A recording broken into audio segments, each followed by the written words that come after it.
বাবা মায়ের কাছে যাইয়া বলবে আব্বু একটা নেকি দেন, ও মাগো একটা নেকি দেন। বাপ মা কি বলবে জানেন? আর কি শুনবেন বলেন? বাপ মার জবাব শোনেন। বাপ মা বলবে কাসসারতা ফি বিররিনা, দুনিয়াতে তো আমি বাপ মারে মানিস নাই, আজকে কেন বিপদে পড়াইছো, যা, কাউকে চিনি না। সবাই তারে দূর দূর করে তাড়ায় দিবে। একটা নেকির এত দাম কিয়ামতের ময়দানে। কিন্তু রে মুমিন, যেই সময় আল্লাহ আমাদেরকে দিলেন শুধু 1 সেকেন্ডে দেখেন কত কোটি নেকি কামাই করা যায়। কিয়ামতে একটা নেকি তো এতটাই দামি হবে, অথচ দুনিয়াতে 1 সেকেন্ডে কত বিরাট নেকি অর্জন করা যায়। সূরাতুল লুকমান 27 নম্বর আয়াত আল্লাহ বলেন, ওয়ালাউ আন্না মা ফিল আরদি মিন শাজারাতিন আকলাম ওয়াল বাহরু ইয়ামুদ্দুহু মিন বাদিহি সাবআতু আবহর মা নাফিদাত কালিমাতুল্লাহ। আল্লাহ বলেন বান্দা শোনো, পৃথিবীর সকল গাছগুলার যদি কলম বানাও খুশি হয়ে যাবেন। আল্লাহু আকবার বলেন না। আল্লাহ বলেন বান্দা পৃথিবীর সকল গাছগুলার যদি কলম বানাও, এ বান্দা পৃথিবীর একটা সমুদ্রের সাথে যদি আরো 7টা সমুদ্র জোড়া দিয়া 8টা সমুদ্রের পানিকে যদি কালি বানাও, কলমের কালি, শুনতেছেন তো? 8টা সমুদ্রের পানিকে যদি কালি বানাও আর পৃথিবীর সকল গাছগুলার যদি কলম বানাও, ওই কলম আর কালি দিয়া যদি আল্লাহর কালেমা লিখতে শুরু করো, কলম কালি শেষ হবে, আল্লাহর কালেমা শেষ হবে না। এই আয়াতের তাফসীর করতে গিয়ে তাফসীরে কুরতুবীর 13 নম্বর খণ্ডে 398 নম্বর পৃষ্ঠা আসছে। হযরতে বিশিষ্ট মুফাসসির, বিশিষ্ট তাবী হযরত ইকরামা রাহিমাহুল্লাহ বলেন, এই আয়াত দ্বারা আল্লাহ কি বুঝাইছেন জানো রে? লানাফিদাল বাহরু ক্বাবলা আইয়ানফাদা সাওয়াবু মান ক্বালা লা ইলাহা ইল্লাল্লাহ। আল্লাহর কোন বান্দা যদি জবানটা দিয়া 1 সেকেন্ড সময় নিয়া শুধু একটা বার পড়ে লা ইলাহা ইল্লাল্লাহ, বলেন তো কি? আবার বলেন। আল্লাহর কোন বান্দা যদি তার জবানটা দিয়া এই কালেমা শুধু একটা বার পড়ে লা ইলাহা ইল্লাল্লাহ, হযরত ইকরামা বলেন পৃথিবীর সমস্ত গাছগুলোরে কলম বানাইয়া। মুহতারাম হাজিরিন, পবিত্র কালামে পাক থেকে একটা আয়াত আমি আপনাদের সামনে তিলাওয়াত করেছি। দীর্ঘ টাইম আমি আপনাদের সামনে আলোচনা করব না, শুধুমাত্র কয়েকটি কাটা দাগে কয়েকটি কথা, আমলি কয়েকটা বিষয় আলোচনা করে আমি ইতি টানবো ইনশাআল্লাহ। বাকি আপনাদের সাপোর্ট দরকার, পারবেন না ইনশাআল্লাহ? যতক্ষণ আছেন একটু তাজা থাকা যাবে না ইনশাআল্লাহ? মুসলমানের সাউন্ড কখনো হবে না ডাউন। মুসলমানের সাউন্ড যখন ডাউন হয় তখন টাকলা মুরাদরাও চিল্লায়। মুসলমানের কণ্ঠের আওয়াজ যদি বলিষ্ঠ হয় তাহলে কোনো গৌর গোবিন্দর দোসর ইন্ডিয়ার গরুর মুখ খাওয়া দাদাদের চামচারা টিকতে পারবে না। এজন্য আওয়াজ থাকবে তো ইনশাআল্লাহ। লিল্লাহে তাকবীর।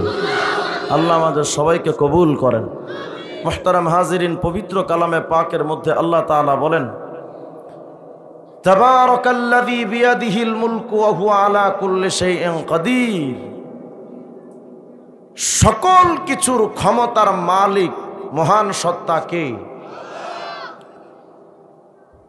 গত স্বৈরাচার সরকারের আমলে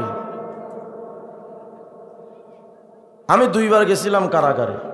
আমার হিস্টোরি বলতে চাচ্ছি না, বাকি কিছু বিষয় আপনাদের সামনে না বললেই নয়। আর ওটা আমি এমনি বলবো, আপনারা কইলেও বলবো, না বললেও বলবো। মানে সরকার যখন ক্ষমতায় ছিল তখনও বলে 2 বার কারাগারে গেছে। 19 জন বক্তাদের নিষিদ্ধ তালিকায় আমি ছিলাম 14 নম্বর। 116 জন বক্তাদের লিস্টে আমি 51 নম্বর। আপনাদের বলা লাগবে না, এটা আমি এমনি বলবো। যখন আমি কারাগার থেকে বের হলাম, চতুর্দিকে শুধু শুনি টাকলা টুকলা। আমি বললাম, ভাই এটা আবার কোনটা? কয় যে টাকলা মুরাদ। কি সমস্যা? কয় যে টাকলা মুরাদে বলেছে সংবিধানে আল্লাহর নাম রাখা যাবে না। বিসমিল্লাহ সংবিধান থেকে উঠিয়ে দিব। আচ্ছা, আমি তখন বের হয়ে এই কথাটি সর্বপ্রথম বলেছিলাম, তোমার ওই সংবিধানে আমার আল্লাহর নাম থাকলেও কি আর না থাকলেও কি, আমার আল্লাহ তো আল্লাহ। তবে দুনিয়ার সামান্য এলাকার পাওয়ার পেয়ে কোন রবের ব্যাপারে কথা বলো? তোমার বাংলাদেশ মাত্র 56,000 বর্গ মাইল, তাও পুরা রাষ্ট্রের মালিক তুমি নও। সামান্য জামালপুরের সরিষাবাড়ি এলাকার এক ছোট্ট এলাকার অবৈধ মন্ত্রী হয়ে তোমার এত বাহার। তো চলেন না আজ আমি আপনাদেরকে আল্লাহর রাজত্বের একটু ইতিহাস দেখাই, যে আল্লাহর রাজত্বটা কত বিস্তৃত এবং কত বিশাল। আল্লাহ পাকের রাজত্ব জানার পর এরপর আপনারা সিদ্ধান্ত দিবেন, আপনারা কি জয় বাংলা বলবেন না আল্লাহর নাম বলবেন, পরে সিদ্ধান্ত। গত সরকার আমলে একজন নারায়ণগঞ্জের মেয়র আইভি বলেছিল, মরার সময় যেন আমার জবানে শেষ বাক্যটা জয় বাংলা হয়। আমি তখন বলেছিলাম আমিন, এটাই যেন তার কপালে হয়। আল্লাহ হিদায়াত দান করেন, আমিন বলেন। তারা রাষ্ট্রটাকে পাওয়ার পর, সামান্য এলাকার পাওয়ার পর নিজেদেরকে এত বিরাট মনে করেছিল। তো চলেন না আল্লাহ পাকের রাজত্ব কত বিশাল একটু দেখায়। আজ তো বাংলাদেশের স্বাধীনতার ইতিহাসে কেউ বা দালালি আর চামচামি করেছিল আমেরিকান লাল কুত্তাদের, কেউ বা চামচামি করেছে চুংচাং ভুংভাং চাইনার, কেউ বা দালালি আর চামচামি করেছে গরুর মুদ খাওয়া দেশ ইন্ডিয়ার। দালালি সবাই কম বেশি করেছে, কিন্তু বলেন তো আমরা দালাল কার? জোরে জোরে বলেন কার? নতুন করে মাথা খারাপ ডোনাল্ড ট্রাম্প আবার ক্ষমতায় আসছে, সবাই দেখি তার ভূয়সী প্রশংসায় ব্যস্ত। কেন? হুজুর আমেরিকা বিরাট এক সুপ্রিম পাওয়ারের অধিকারী, তার প্রেসিডেন্ট যদি আমার পক্ষে থাকে তো আমার আর ধরে কে? বড় বড় রাষ্ট্রের প্রধানমন্ত্রী এবং রাষ্ট্রপতিরা শুভেচ্ছা বাণী জানাচ্ছে। তো চলেন না আমেরিকার এই বিস্তৃত জমিনের এই এরিয়ার মালিক হওয়ার পর, পৃথিবীর সুপ্রিম পাওয়ারের মালিক হওয়ার পর তার চামচামি যদি সরকাররা করতে পারে, সাত তবক জমিন আসমানের মালিক যিনি, আমার সেই আল্লাহ পাকের দালালি আর চামচামি তো আগে করা দরকার। তোমার আমেরিকার রাজত্বের পরিধি কতটুকু, তোমার আমেরিকার রাজত্ব আর ক্ষমতার পাওয়ার, তাদের পরাশক্তিটা কত বিস্তৃত আর কত মজবুত, আমার মালিকের শক্তির একটা সামান্য নমুনা দেখেন। আমরা যে বাংলাদেশে বসবাস করি, এই বাংলাদেশ মাত্র 56,000 বর্গ মাইল। কত বিরাট বাংলাদেশ! 56,000 বর্গ মাইলের বাংলাদেশ। টেকনাফ টু তেতুলিয়া যদি আপনি সফর করেন ক্লান্ত হয়ে পড়বেন, এত বিস্তৃত জমিন, অথচ মাত্র 56,000 বর্গ মাইল। এই 56,000 বর্গ মাইলের বাংলাদেশ এত বিশাল, অথচ পৃথিবীর মানচিত্রে খুঁজলে খুঁজেই পাওয়া যায় না, এতটা ছোট। কেন? বাংলাদেশ মাত্র 56,000 বর্গ মাইল, আর পুরা পৃথিবীটা 20 কোটি বর্গ মাইল। সুবহানাল্লাহ, আসতে বললেন আপনারা? 56,000 বর্গ মাইলের বাংলাদেশটা যদি এত বড় হয়, 20 কোটি বর্গ মাইলের পৃথিবীটা কত বড়? আল্লাহু আকবার বলবেন না আপনারা? এই পৃথিবীর মালিক কে? আসতে বলেন, বলেন আওয়াজ দিয়া, কে? এত বিরাট পৃথিবী যে আল্লাহ পাক যার মালিক, এই পৃথিবীটাই যে আল্লাহর সবচেয়ে বড় সৃষ্টি, বিষয়টা এমন নয়। বলে আর কি আছে? বলে দেখো মাথার উপরে ছোট্ট এক টাকার কয়েনের মতো সূর্য দেখো, এই ছোট্ট সূর্যটা কিন্তু এত ছোট নয়। কত বড়? বলে পৃথিবীটা 20 কোটি বর্গ মাইলের। এত বিরাট পৃথিবীর চাইতে ওই ছোট্ট সূর্যটা, পৃথিবীর চাইতে সূর্য 13 লক্ষ গুণ বড়। তাহলে সূর্য কত বড়? মালিক কে? শুধু তাই নয়, পৃথিবীর চাইতে 13 লক্ষ গুণ বড় যেই সূর্য, ওই সূর্যের চাইতে আকাশে একটা তারকা, বিগ বস এক তারকার নাম তার ইউআই স্কুটি। কত বড়? বলে পৃথিবীর চাইতে 13 লক্ষ গুণ বড় যেই সূর্য, ওই সূর্যের চেয়ে ওই তারকা আরো 500 কোটি গুণ বড়। ওই তারকা কত বড় তাহলে কল্পনা করেন। মোটামুটি দেওয়ানবাগি পীর সাহেবের পেটের মতোই তো। আওয়াজ দিয়া বলেন আল্লাহু আকবার। ওই তারকার মালিক কে? এ তো একটা তারকা। সৌরবিজ্ঞানীরা লিখেছেন জানো, এই তারকা, এই চাঁদ, এই সূর্য, এই গ্রহ, এই নক্ষত্র, এই ধূমকেতু, এই মাঝখানের বিরাট বিরাট স্পেস, এই সব কিছু মিলিয়ে যার পেটের মধ্যে থাকে তার নাম গ্যালাক্সি। এক একটা গ্যালাক্সির মধ্যে এক তারকা যদি সূর্যের চাইতে 500 কোটি গুণ বড় হয়, এত বড় তারকা, ছোট বড় তারকা সব মিলিয়ে এক একটা গ্যালাক্সির মধ্যে শুধু তারকার সংখ্যা 1 লক্ষ থেকে 2 লক্ষ কোটি। ওই গ্যালাক্সি কত বড়? মোটামুটি জামালপুরের টাকলা মুরাদের এরিয়ার মতোই তো, নাকি বলেন? আওয়াজ দিয়া বলেন আল্লাহু আকবার। বলেন তো এই গ্যালাক্সির মালিক কে? কে?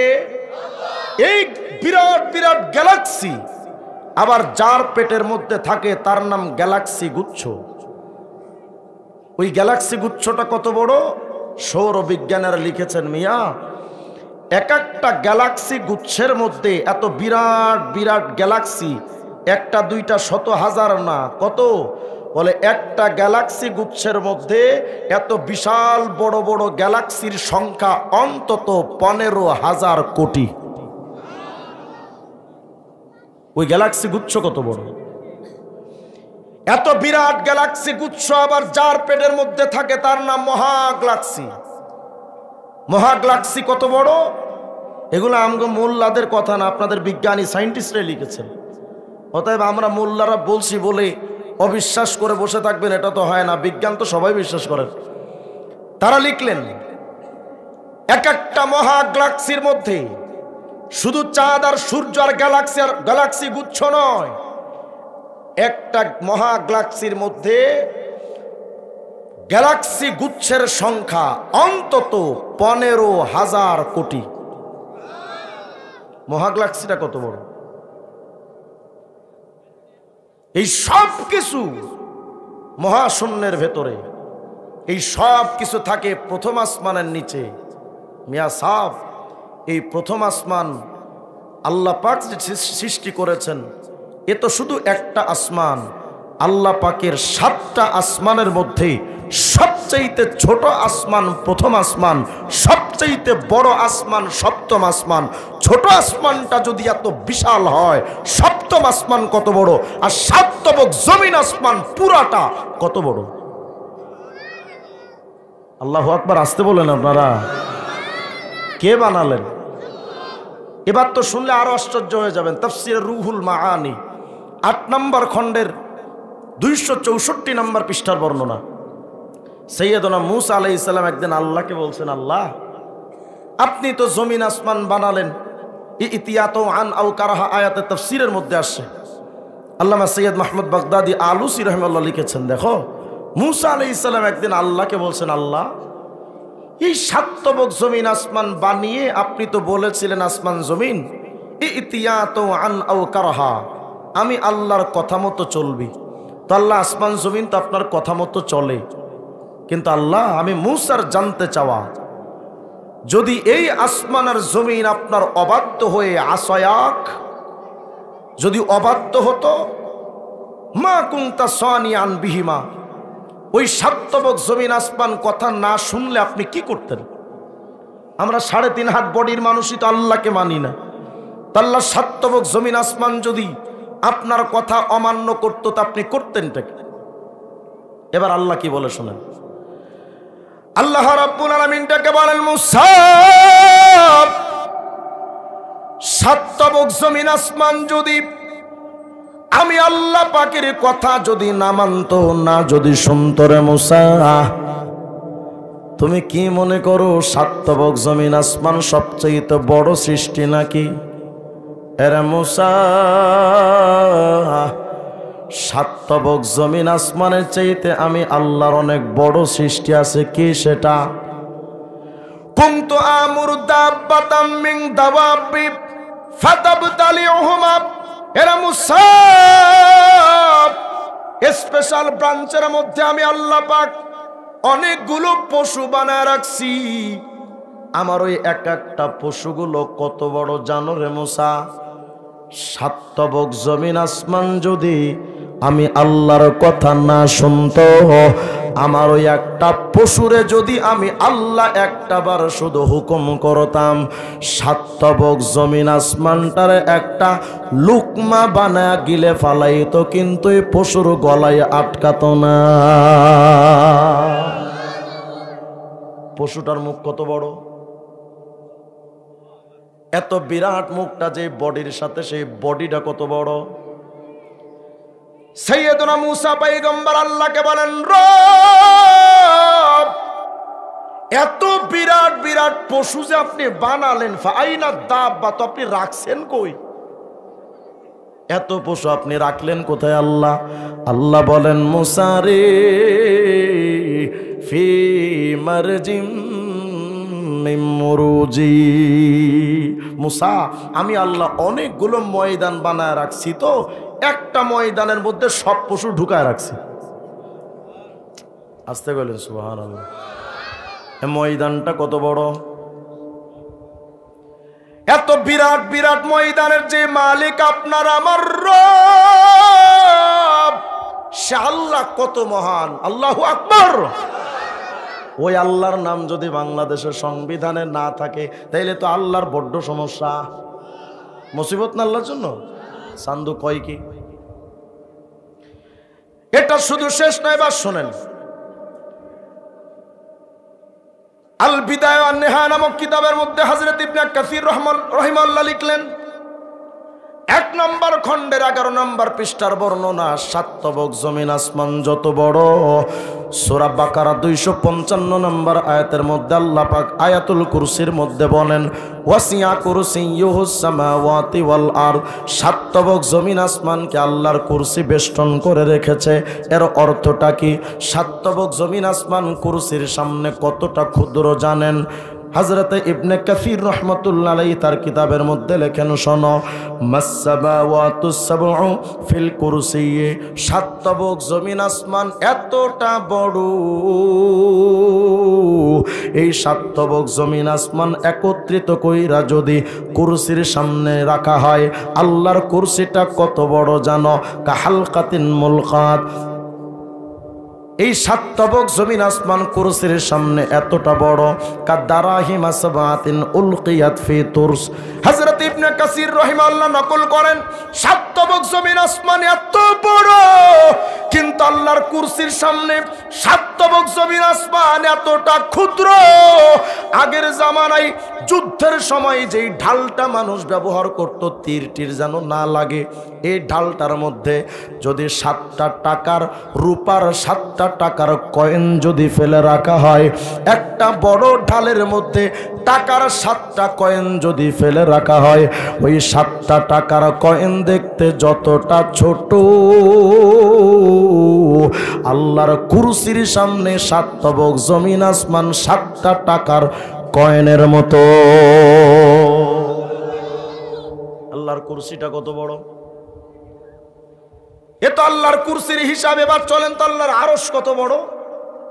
চান্দু কয় আল্লাহর নামটা সংবিধানে রাখবে না, কত বড় মাথা খারাপ। 7 তবক জমিন আসমান যেই কুরসির সামনে 7টা টাকার কয়েনের মতো। সহিহ ইবনে হিব্বানের 361 নম্বর হাদিসের মধ্যে মায়ার নবী বলেন, মাসসামাওয়াতু আস-সাবউ মাআল কুরসি। এ দুনিয়ার উম্মতরা শুনো, 7 তবক জমিন আসমান রে একত্রিত করার পর কুরসিটা ধইরা একসাথে যদি আল্লাহর আরশের সামনে রাখা হয়, আল্লাহর আরশে আজিমটা এত বড়, কাহালকাতিন মুলকাত বিআরদিন ফালাত, চাটিয়াল একটা মরুভূমির ময়দানের ভেতরে হাতের এই ছোট্ট আংটিটা দেখতে যতটা ছোট, বিরাট একটা চাটিয়াল ময়দানের মধ্যে আল্লাহ পাকের কুরস আরশটা এত বড়। চাটিয়াল একটা ময়দানের ভিতরে যদি হাতের একটা আংটি ফেলে রাখা হয়, ওই আংটিটা দেখতে যতটা ছোট, 7 তবক জমিন আসমান আর কুরসিকে যদি আল্লাহর আরশের সামনে রাখা হয়, আরশের সামনে কুরসিটা দেখতে ছোট্ট একটা আংটির মতো। আল্লাহর আরশটা কত বড়! এই আরশের মালিক বলেন কে? এত বিরাট আরশের বিস্তৃত এলাকার মালিক যে আল্লাহ, মুমিন কোন দালালি করবেন আমেরিকার না আল্লাহর, চাইনার না আল্লাহর, ইন্ডিয়ার না আল্লাহর? নেতাদের পেছনে সারাদিন তো ঘুরে ঘুরে বলেন জয় বাংলা, কত নাকি কত গান। আমার নেতার চরিত্র ফুলের মতো পবিত্র, কত নাকি। যে মালিক আপনার আমার রব, এতটা কিছুর মালিক, ওই আল্লাহ পাকের নামে একবার যদি জিকির করেন, দেখেন তো আল্লাহ কি দেয়। তাফসীর রুহুল মানির 10 নম্বর খণ্ডে 410 নম্বর পৃষ্ঠার বর্ণনা। আল্লাহর নবী একদিন জিজ্ঞেস করেন, জিব্রাইল রে, আখবির আন সাওয়াবি মান ক্বালা সুবহান রাব্বিয়াল আলা ফি সুজুদিহি ওয়া ফি গায়রি সুজুদিহি। ওরে জিব্রাইল ভাই, একটু বলো না, আমার কোন উম্মত যদি তার জবানটা দিয়া 1 সেকেন্ড সময় নিয়ে শুধু একটা বার পড়ে সুবহান রাব্বিয়াল আলা, আমার কোন উম্মত যদি সিজদার মধ্যে একটা বার পড়ে অথবা সিজদার বাহিরে যদি একটা বার সুবহান রাব্বিয়াল আলা পড়ে, জিব্রাইল রে, আমার উম্মতের আমল নামায় কতটা নেকি হয় বলো। হযরত জিব্রাইল বলেন, ইয়া রাসূলুল্লাহ, মা মিন মুমিনিন ওয়ালা মুমিনা ইয়াকুলুহা ফি সুজুদিহি ওয়া ফি গায়রি সুজুদিহি। ও আল্লাহর নবী গো, আপনার কোন উম্মত যদি সিজদার মধ্যে অথবা সিজদার বাহিরে যদি একবার শুধু পড়ে সুবহান রাব্বিয়াল আলা, বলেন তো কি পড়লে?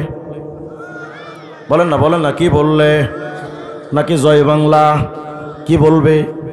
সুবহান রাব্বিয়াল আলা। নবী গো, আপনার কোন উম্মত যদি একটা বার শুধু পড়ে সুবহান রাব্বিয়াল আলা, ওই উম্মতের আমল নামায় কতগুলো নেকি হয় জানেন?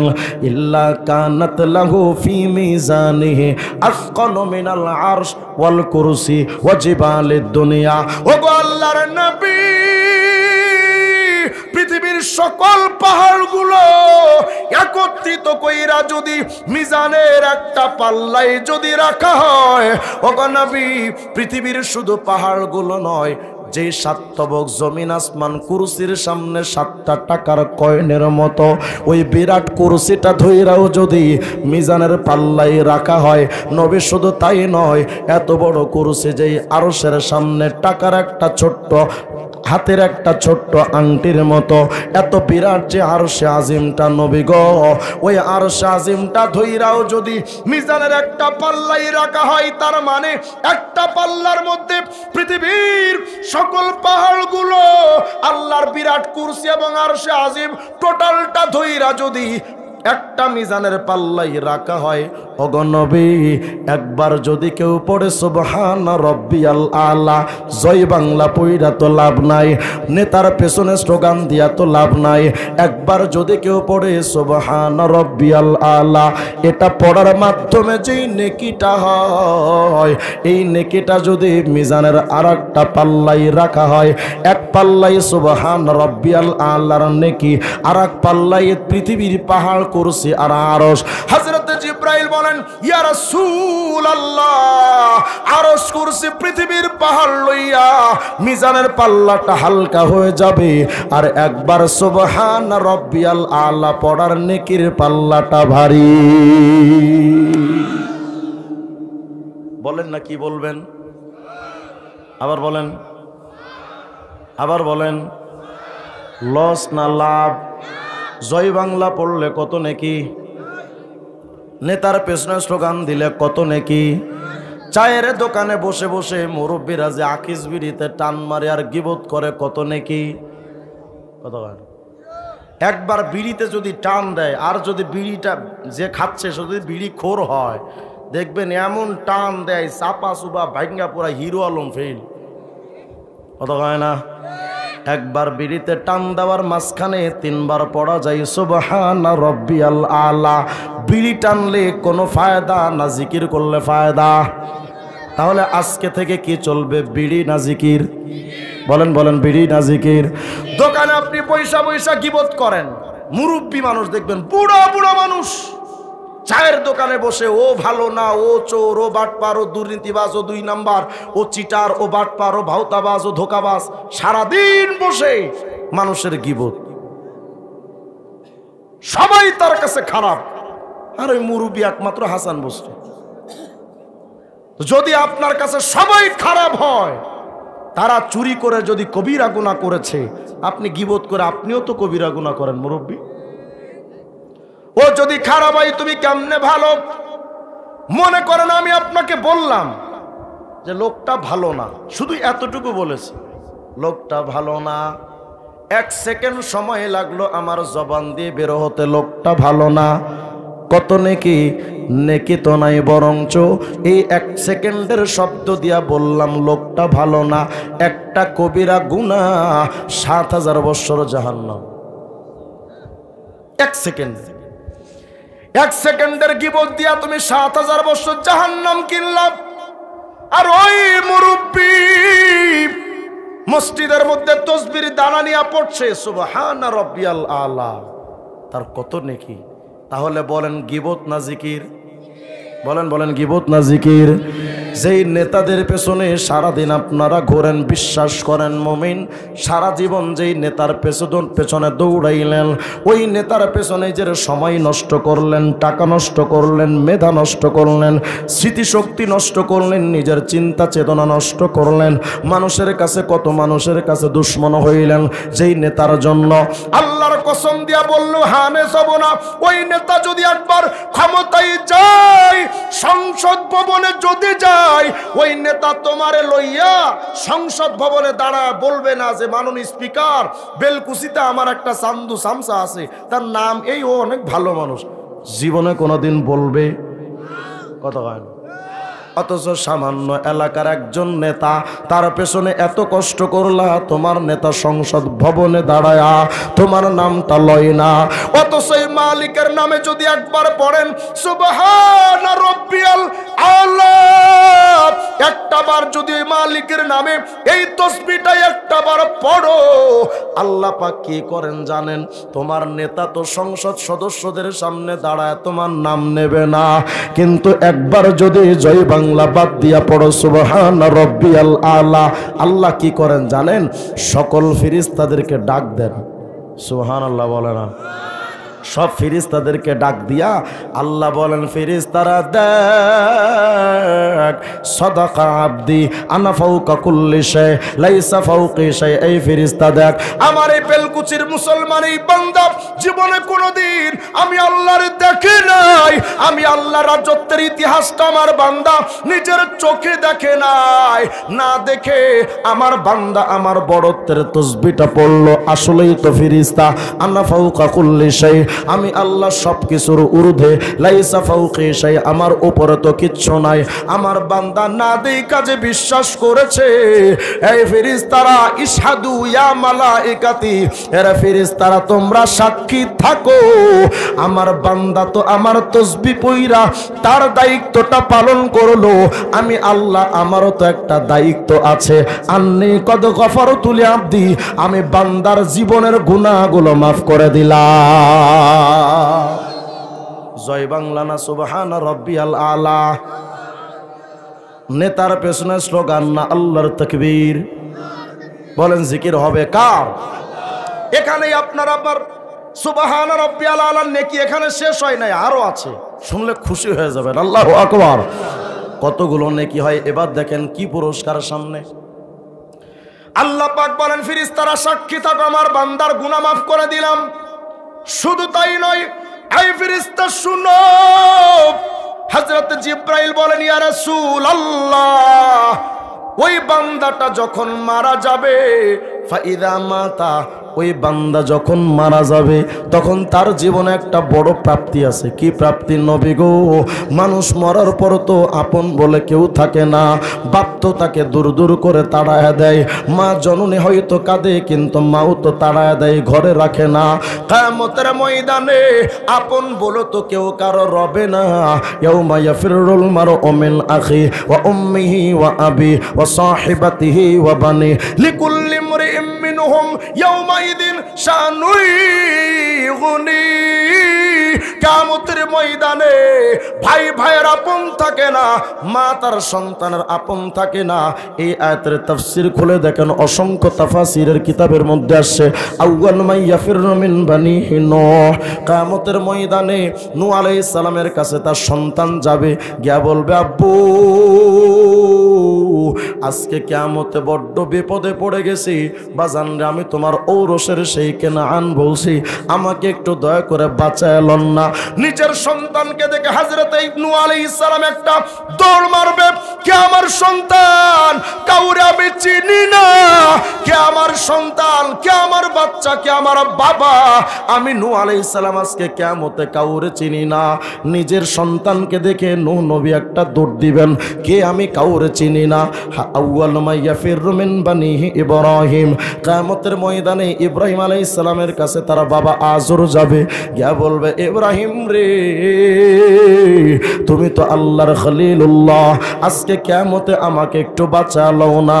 নিজের বাবাকে দেখে হযরতে ইব্রাহিম একটা দৌড় দিয়া পালাবে, কে আমার বাবা? আমি কাউরে চিনি না। হযরত ঈসা আলাইহিস সালাম বলেন কিয়ামতের ময়দানটা তো এত কঠিন, আল ইয়াউমা লা আসআলুহু ইল্লা নাফসি। আজকে কিয়ামতের ময়দানে আমি ঈসা নবী আল্লাহর কাছে বলবো না যে আল্লাহ আমার অমুক তমুকরে বাঁচান, শুধু বলবো আল্লাহ নফসি নফসি, আল্লাহ আমি ঈসারে বাঁচান, আল্লাহ আমি ঈসারে বাঁচান, আমি আর কিছু চাই না, আল্লাহ শুধু আমারে বাঁচান। লা আসআলুহু মারইয়ামা আল্লাতী ওয়ালাদাতনি। আল্লাহ আমি মায়ের ব্যাপারে বলবো না যে আমার মা মারইয়াম রে বাঁচায় দেন, আল্লাহ কারে বাঁচাবেন না বাঁচাবেন আপনার ব্যাপার, শুধু আমি ঈসার একটা চাওয়া, ও গৌরব আমি ঈসার একটু বাঁচায়া লন। কিয়ামতের ময়দানে কেউ কাউরে যখন চিনবে না, হযরত জিবরাইল বলেন নবী গো ওই কিয়ামতে যখন কেউ কাউরে চেনে না, দুনিয়াতে যেই বান্দা একবার পড়েছিল সুবহান রাব্বিয়াল আলা, ওই বান্দা যখন মারা যাবে, ফাইদা মাতা, ওই বান্দা যখন মারা যায়, জারাহু মিকাইল কুল্লা ইয়াউমিল কিয়ামা, ওই বান্দার আপন বলে যখন কেউ কাছে রবে না, আল্লাহর ফেরেশতা মিকাইল ওই বান্দার সাথে দেখা করবে। সুবহানাল্লাহ গায় না? আল্লাহর ফেরেশতা মিকাইল তার সাথে দেখা করবে, উঠাইয়া হযরত মিকাইল আল্লাহর সামনে দাঁড় করায় দিবে, দিয়া বলবে ইয়া রব শাফিনি ফি। আল্লাহ এই বান্দার ব্যাপার আমি একটু সুপারিশ করতে আসছি, আল্লাহ আপনার এই বান্দা দুনিয়ায় একবার পড়েছিল সুবহান রাব্বিয়াল আলা, মালিক রে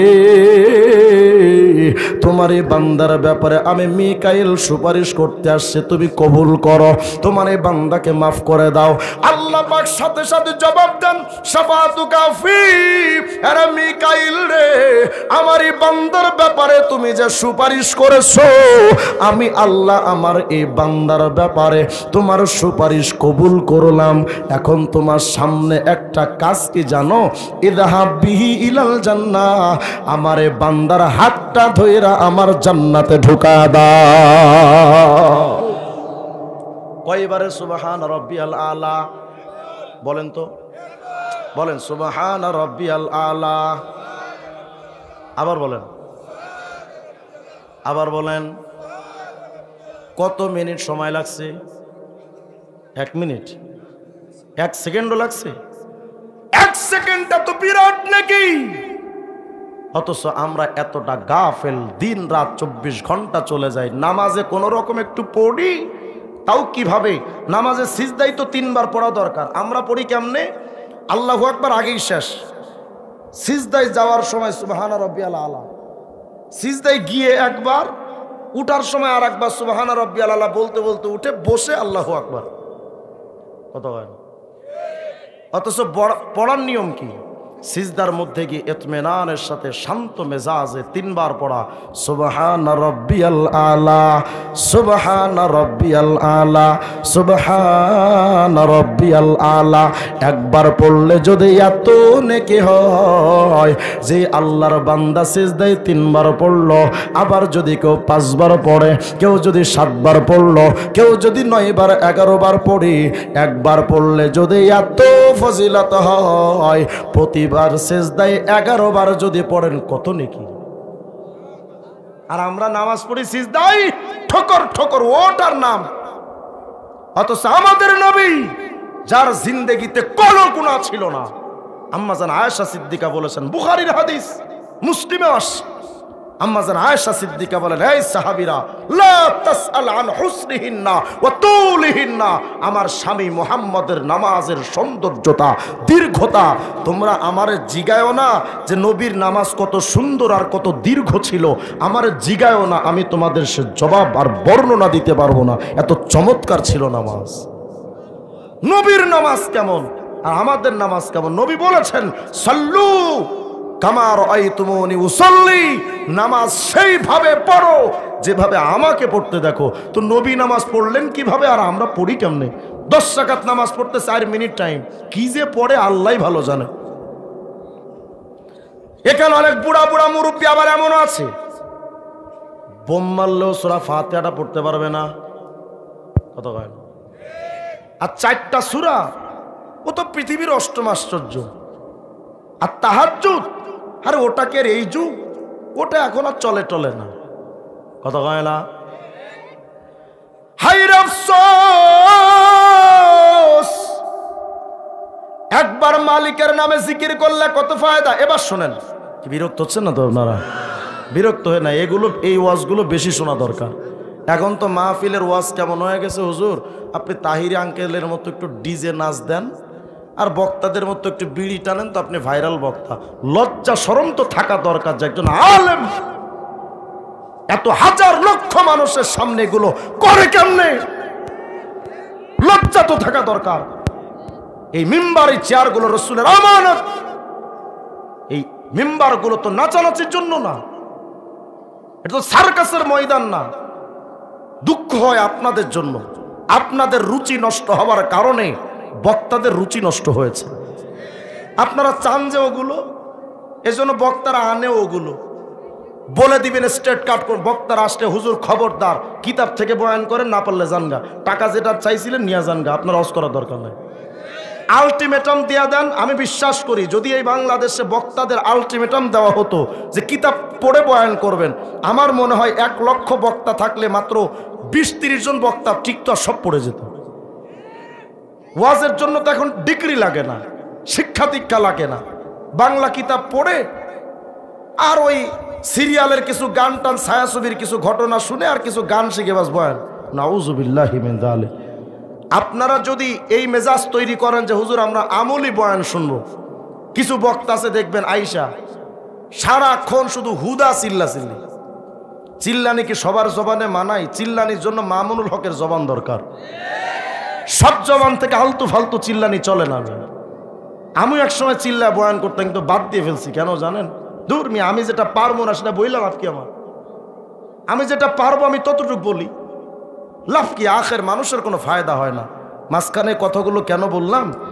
আমলি বয়ানগুলো করলে অনেক মানুষ বিরক্তি হয় যে এগুলো কোনো বয়ান হইলো। কালকে সকালে দেখবেন অনেকে কইব হুজুর ওয়াজ করছে, এটা ওয়াজ, তোমার পছন্দ হইলেও এটা ওয়াজ, না হইলেও এটাই ওয়াজ, এটাই ওয়াজ, তুমি পছন্দ করো না করে এটাই বয়ান।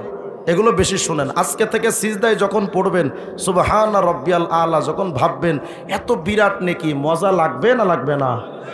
আগে পড়তেন 3 বার, এখন 5 বার পড়তে শখ জাগবে না জাগবে না? মুসলমান ভাইয়ের, হযরত ইমাম কুরতুবী রাহমাতুল্লাহ আলাইহি তার কিতাবুত তাযকিরার মধ্যে লিখেছেন, কিয়ামতের ময়দানে এক বান্দার নেকি আর গুনাহ সমান সমান, নেকিও যেমন গুনাহও তেমন সমান সমান। জান্নাতে তো যাইতে পারতেছে না। বান্দার যদি নেকি একটা, অতিরিক্ত একটা নেকি হতো তো জান্নাতে চলে যেত।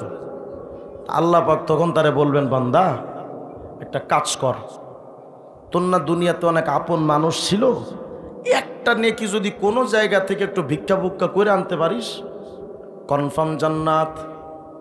যাও একটা নেকি নিয়ে আস। এই বান্দা একটা নেকি নেওয়ার জন্য কিয়ামতে অনেক মানুষের কাছে যাবে। হযরত ইমাম কুরতুবী লেখেন, ওই বান্দা নিজের বিবির কাছে যা বলবে, বিবি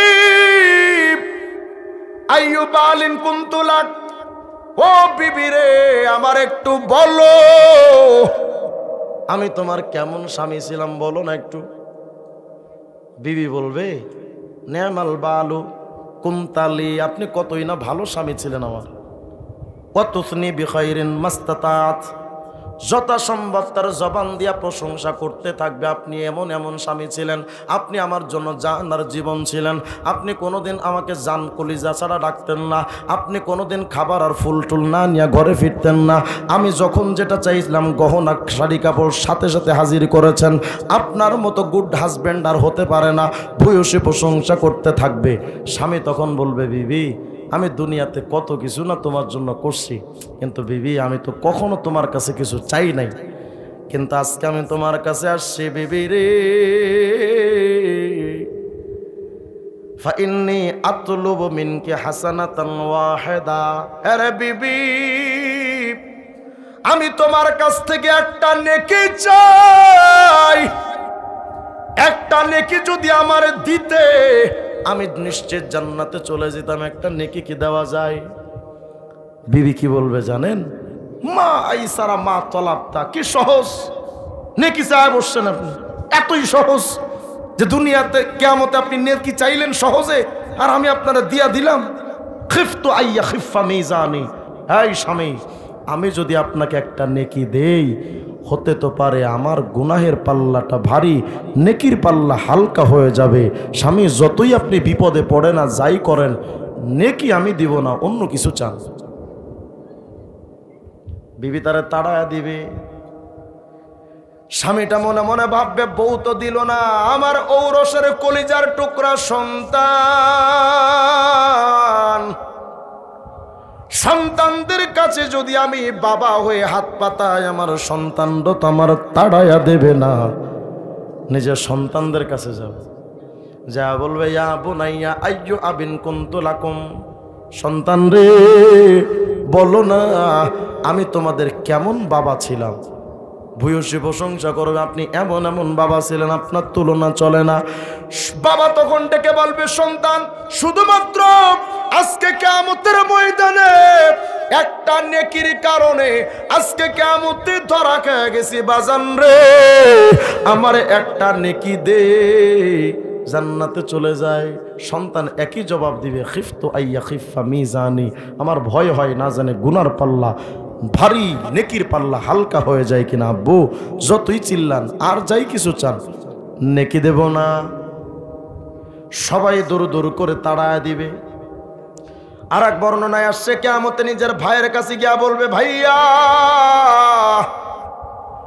দুনিয়াতে আপনি আমার এতটা আপন, আমি যখন হেফাজতের ককটেল বিস্ফোরণ মামলা খাইছিলাম, কারাগারে যখন ছিলাম 2.5 মাস, মাওলানা মামুনুল হক সাহেব, আইয়ুবী সাহেব, হাসান কি বলে আপনার সাখাওয়াত সাহেব, জুনায়েদ আল হাবিব সাহেব, আমির হামজা সাহেব, সব আমরা একসাথে কারাগারে ছিলাম, কাশিমপুর কারাগারে, হাই সিকিউরিটি 4। 2.5 মাস আমি ছিলাম। কারাগার থেকে বের হওয়ার পরে শুনি আমার মা আমারে বলতেছে, জানিস তুই 2.5 মাস কারাগারে, তুই তো কারাগারে ঘুমাইছিস, কিন্তু তোর ভাইটা 2.5 মাসের মধ্যে 2 মাস বাসায় ঘুমাতে পারে নাই, শুধু দৌড়াইছে কিভাবে তোরে জামিন করা যায়। আমার ওই ভাইটা আমার এতটা আপন, কিন্তু কিয়ামতে যায় যদি বলে, ভাইয়া আমার একটু নেকি দেন না, আমি বড্ড বিপদে পড়ে গেছি। তাফসীরের কিতাবে আসছে, ভাই কি জবাব দিবে জানেন? মা ওয়াসাইতানি ফি মালিক, বাপের সম্পত্তিতে তো সমবন্টন করস নেই, আজকে নেকি নিতে এসেছ কে, যা। বাবা মায়ের কাছে যাইয়া বলবে, আব্বু একটা নেকি দেন, ও মা গো একটা নেকি দেন। বাপ মা কি বলবে জানেন? আর কি শুনবেন বলেন? বাপ মার জবাব শোনেন। বাপ মা বলবে, কাসসারতা ফি বিররিনা, দুনিয়াতে তো আমি বাপ মারে মানিস নাই, আজকে কেন বিপদে পড়াইছো, যা, কাউকে চিনি না। সবাই তারে দূর দূর করে তাড়ায় দিবে, একটা নেকির এত দাম কিয়ামতের ময়দানে। কিন্তু রে মুমিন, যেই সময় আল্লাহ আমাদেরকে দিলেন শুধু 1 সেকেন্ডে দেখেন কত কোটি নেকি কামাই করা যায়। কিয়ামতে একটা নেকি তো এতটাই দামি হবে, অথচ দুনিয়াতে 1 সেকেন্ডে কত বিরাট নেকি অর্জন করা যায়। সূরাতুল লুকমান 27 নম্বর আয়াত আল্লাহ বলেন, ওয়ালাউ আন্না মা ফিল আরদি মিন শাজারাতিন আকলাম ওয়াল বাহরু ইয়ামুদ্দুহু মিন বাদিহি সাবআতু আবহর মা নাফিদাত কালিমাতুল্লাহ। আল্লাহ বলেন, বান্দা শোনো, পৃথিবীর সকল গাছগুলার যদি কলম বানাও খুশি হয়ে যাবেন। আল্লাহু আকবার বলেন না। আল্লাহ বলেন, বান্দা পৃথিবীর সকল গাছগুলার যদি কলম বানাও, এ বান্দা পৃথিবীর একটা সমুদ্রের সাথে যদি আরো 7টা সমুদ্র জোড়া দিয়া 8টা সমুদ্রের পানিকে যদি কালি বানাও, কলমের কালি, শুনতেছেন তো, 8টা সমুদ্রের পানিকে যদি কালি বানাও, আর পৃথিবীর সকল গাছগুলার যদি কলম বানাও, ওই কলম আর কালি দিয়া যদি আল্লাহর কালেমা লিখতে শুরু করো, কলম কালি শেষ হবে, আল্লাহর কালেমা শেষ হবে না। এই আয়াতের তাফসীর করতে গিয়ে তাফসীরে কুরতুবীর 13 নম্বর খণ্ডে 398 নম্বর পৃষ্ঠা আসছে।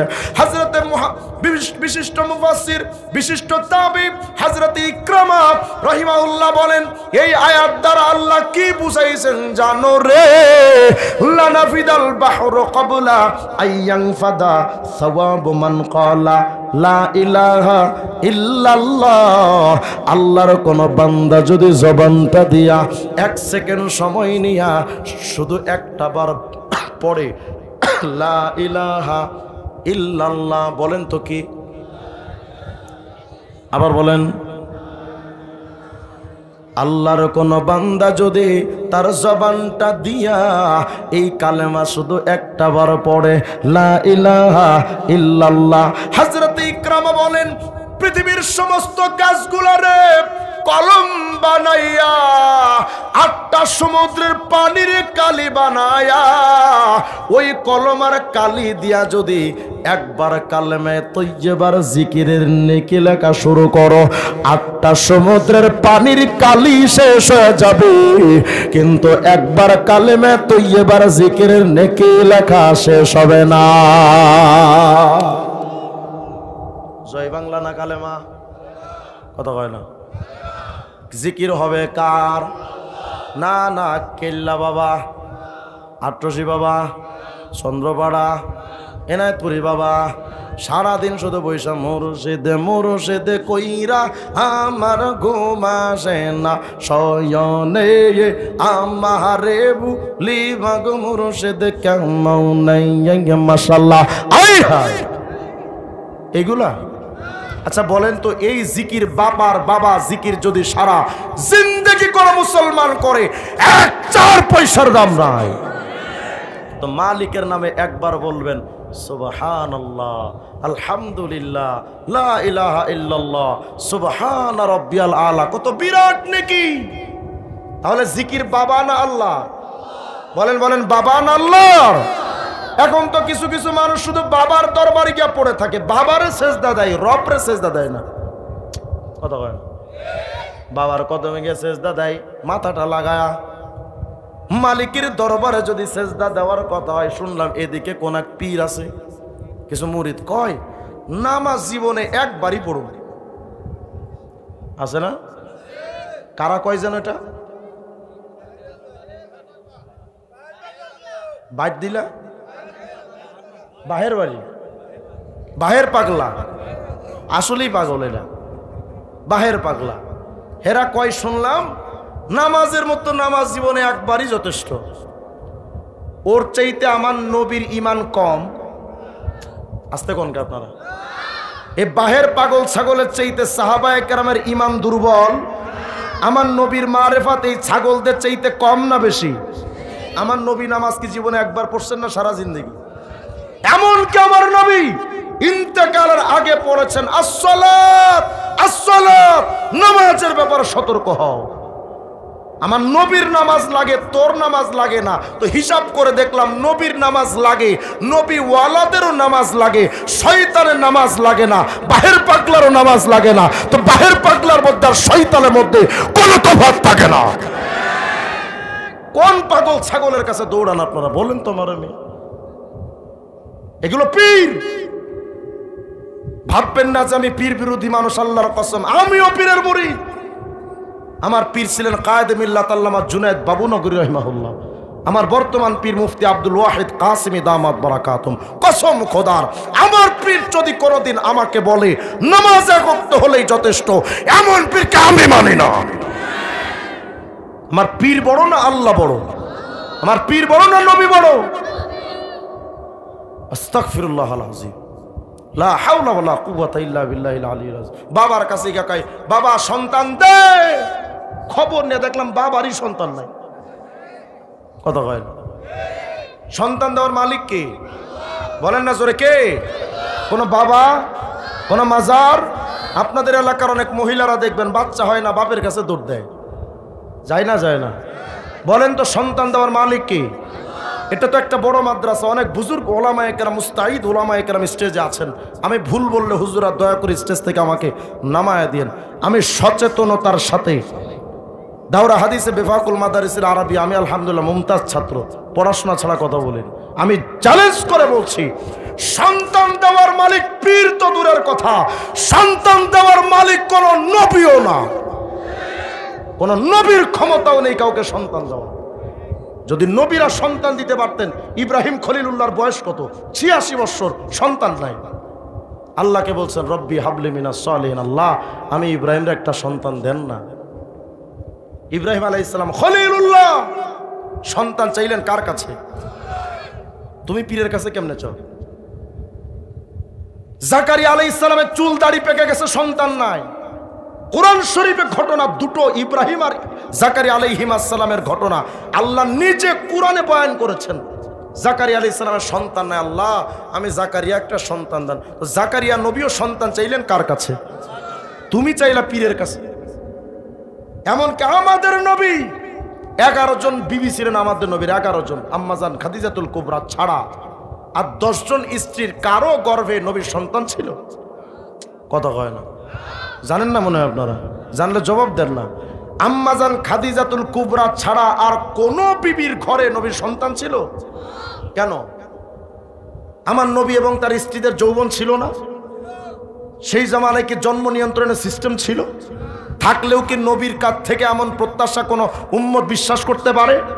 তাহলে আমার নবীর স্ত্রীদের ঘরে সন্তান হয় নাই, প্রমাণ হয়েছে সন্তান দেওয়ার মালিক শুধু আল্লাহ, আমাদের নবীও না। তা আমাদের নবী যেখানে সন্তান দিতে পারে না, তোর পীর কেমনে পারে? বুঝা গেল ওটা পীর না, ওটা লুচ্চা। আসতে কইলেন কে? ওটা কি? আপনাদের এলাকায় যদি কোনো পীর আইসা কয় আমি সন্তান দিতে পারি, যুবক ওই পীরের পেছনে গোয়েন্দা ঢুকায় রাখবা, দেখবা ও গোপনে গোপনে তোমার ভাবির ইজ্জত নষ্ট করার ধান্দা করতেছে। তোমার এলাকার প্রতিবেশী মহিলাদের ইজ্জত নেওয়ার ধান্দা করছে। অতএব এই সমস্ত পীরদের ব্যাপারে কোনো কথার আপোষ চলবে না।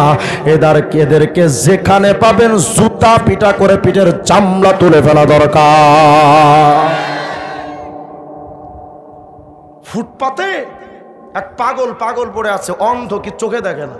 একটা গান বানাইছে আল্লাহকে নিয়ে, গায় তুমি কাউরে দিলা 10টা সন্তান, থাকার জায়গা নাই। আছে না? অনেক মানুষ আল্লাহ 10টা সন্তান দিছে কিন্তু ঘর বাড়ি নাই। আবার কোটিপতিদেরও সন্তান হয় না, আছে না নাই? তো পাগলে গায় তুমি কাউরে দিলা 10টা সন্তান, থাকার জায়গা নাই। আবার কাউরে দিলা কোটি টাকা, একটা সন্তান নাই। নির্দোষী রে রাখো দয়াল ভবের জেলখানায়, আবার অপরাধ করিয়া কেহ ঘুরে সর্বদায়। নদীর কুল ভাঙ ও কুল গড়, এই কি তোমার খেলা? সকাল বেলার ধনী ফকির কর সন্ধ্যা বেলা রে, কি খেলা খেলাইলা দয়াল রে। সব কিছু করার মালিক কে? যাবেন আর এই সমস্ত ভণ্ডদের কাছে? যাবেন কখনো? আমার নবী এত বড় একজন আল্লাহর মহব্বতের হাবিবুল্লাহ, আমার নবীর পায়ে কোন সাহাবায়ে কেরাম জীবনে সিজদা দিয়েছেন প্রমাণ আছে? আছে প্রমাণ? তো তোমার পীরের পায়ে সিজদা লাগাও কেন? যেখানে নবী তার নিজের পায়ে সিজদা লন না, তোর পীর কেমনে লয়? নবীজির পায়ে একদিন সিজদা দিয়েছিলেন হযরত সালমান আল ফারসি।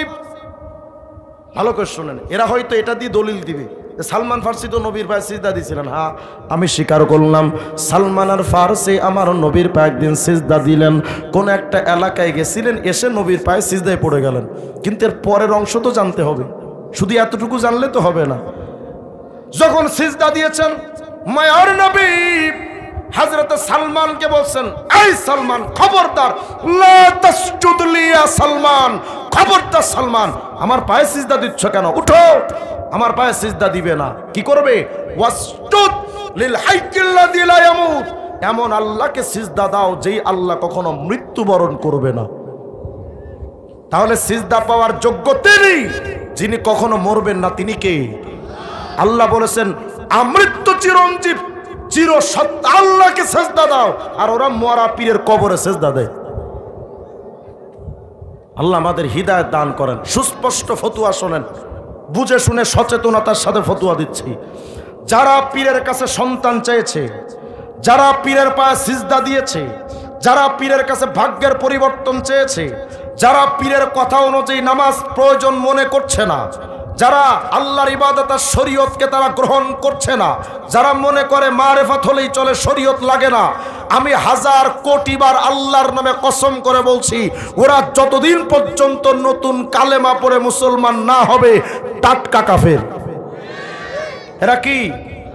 বলেন বলেন, এরা কি? এরা মরলে এদের জানাজা পড়া হারাম। আস্তে করে বলেন বলেন, জানাজা পড়া, এদের বিয়ে শাদী অটোমেটিক তালাক। ওদের ওই স্বামী স্ত্রীর ভেতর থেকে কোনো বাচ্চা যদি বের হয়, ওটা পীরজাদা নয়, হারামজাদা।